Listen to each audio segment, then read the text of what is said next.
I'm Richard Farquar, Head of Powertrain here at McLaren Automotive. Powertrain for some people in different car companies is a different thing. For us at Automotive, it is the complete base engine, the transmission, the powertrain systems, which is the collective term for air induction system, exhaust system is the big two, and powertrain mounting, thermal management, heat shielding, etc. And hybrid systems for where it's appropriate. Obviously we have hybrid on our P1 vehicle, but not on the core product of the 12C and now the 12C650s. Powertrain has got a vision, and our vision is to produce world-class powertrains and provide world-class powertrain support into all of our automotive and linked vehicles. And what I'm particularly proud of in the 12C is that we had a product and have a product which delivers world-class performance and efficiency levels in a way which gives a vehicle to the customer which they can drive and enjoy. And our task and our challenge for the 650s was to build upon that, and it was to deliver increased levels of performance with increased levels of driver engagement to the vehicle, which is the most important thing. We're about building and delivering iconic sports cars, and our job and my job within Powertrain is to deliver the performance, the sound and the engagement for those vehicles. The 650s, in terms of a powertrain, had several areas of change, and I've described those as attention to detail rather than seismic changes in terms of performance. Our targets were to increase performance and also increase driver engagement, and first and foremost that came from the engine. The engine performance has increased from 625 PS to 650 PS, and the torque levels from 600 Newton meters to 678 Newton meters. And the way in which you achieve that is by two main methods. One is a hardware route, and the other is by a software route. And I'll talk about the software in a second. The hardware route is subtle changes and attention to detail in a few components around the engine. First and foremost, there is the piston. The piston has the same compression ratio at 8.7 to 1, but if you look at the two pistons, they are very different to each other. And that's attention to detail in machining, in dimensions, in tolerances, and its effect on the combustion system.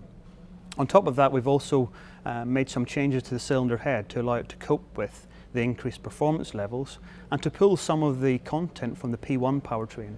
McLaren has built up engine engineering over the last 18 months, 2 years, for the P1 program and the 650s, and we've put the performance-focused engineering from the internals of the engine into both engines and powertrains of both vehicles. Moving to a vehicle level, increased performance also forces us to look at the attributes of the vehicle. Attributes for powertrain are cooling and drivability. From a cooling perspective at a vehicle level, the increased performance of the engine, the increased torque going through the driveline affects the cooling system components. We've increased the size of the high temperature radiators for the base engine coolant by 11%. We've increased the low temperature radiators at the front of the vehicle for the charge air cooling from the turbochargers by 15%. That's to cope with the extra performance from an internal combustion engine. And likewise through the driveline of the vehicle with more torque, there is more heat rejection which we've got to work with, and so we've increased the cooling capacity inside the transmission by an increased ratio pump. So it's 40% more capacity in the pump inside the transmission.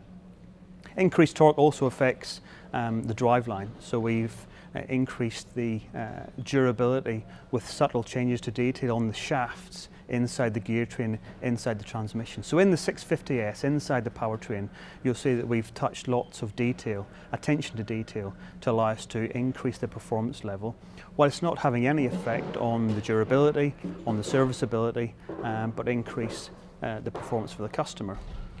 Hardware only goes so far. You've got to apply the changes you make to the hardware to the customer. And we've made significant changes in the software, both for the engine and the transmission of the 650s. Delivering the performance is something I call performance fail. So we have shaped the torque curve to deliver what we call rising torque curve to the customer. It helps the performance fail. We've delivered calibration software improvements in drivability. So in different pedal maps for different modes, in faster response, more sporty gear shifts from the engine side in terms of delivering torque, and from the transmission side from a clutch perspective in terms of managing that torque. What you'll see in the 650S in terms of the gear shift modes between normal, sport and track is an all sportier shifting mechanism. On the 650S exhaust system, there wasn't a need to change the componentry, the hardware, because of the performance increase of the vehicle. But like many other areas of the powertrain, we wanted to look at opportunities to make it better. And one area was weight reduction.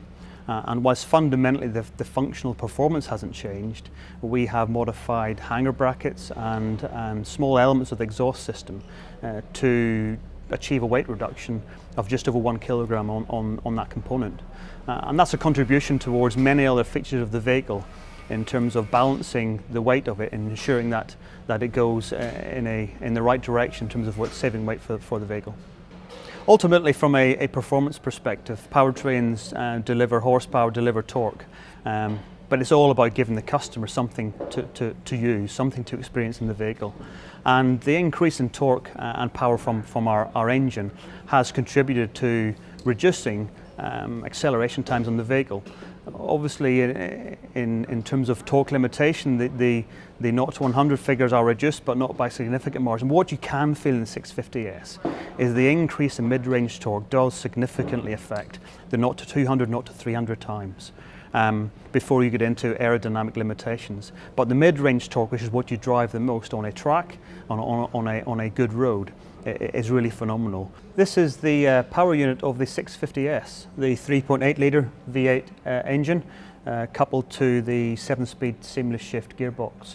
From an external perspective, the power unit hasn't changed a great deal. The turbochargers and the air path are actually carryover from the 12C powertrain.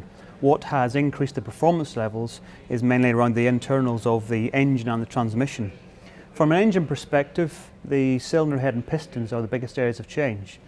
Piston attention to detail in its geometry and tolerancing, and the cylinder head to allow it to cope with the increased performance that we're now extracting from the combustion chamber. And the software, which is controlling the engine, has been completely remapped, and that's to allow us to get more efficiency from the combustion system and increase in power and torque levels.